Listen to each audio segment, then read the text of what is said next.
Good evening. Scott is off tonight. I'm Charlie Rose. The Supreme Court closed its term today with a major decision affirming abortion rights. The court overturned strict regulations that Texas imposed on abortion clinics in the name of safety. The majority found those rules unconstitutionally limit a woman's right to an abortion. Jan Crawford is at the Supreme Court. Abortion rights supporters erupted with cheers as the court announced the ruling, the most significant abortion case in a decade.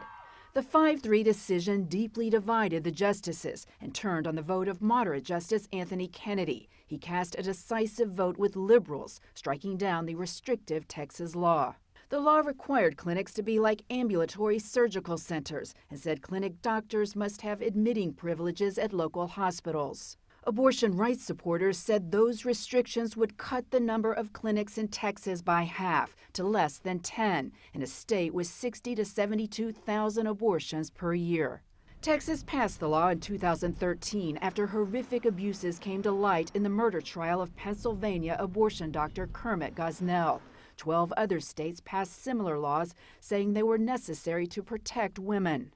Those laws are also affected by the decision, which said there was no evidence the regulations would increase safety and that if anything, their impact would be harmful to, not supportive of, women's health.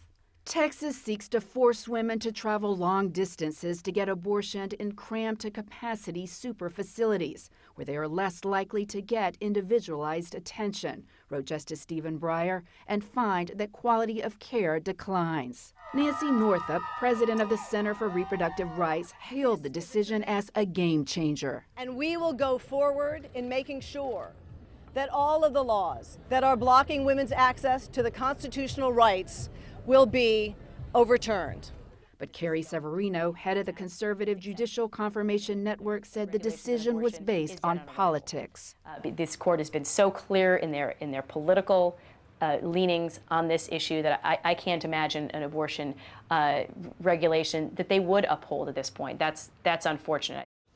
Now, the 3 dissenting justices called the ruling indefensible and said the court rewrote legal rules to reach today's result. They said these laws were intended to shut down unsafe clinics, Charlie, and they said if they had been on the books in Pennsylvania, it would have prevented the deaths of that patient and 3 infants at the clinic there. Jan Crawford at the Supreme Court. Jan, thanks.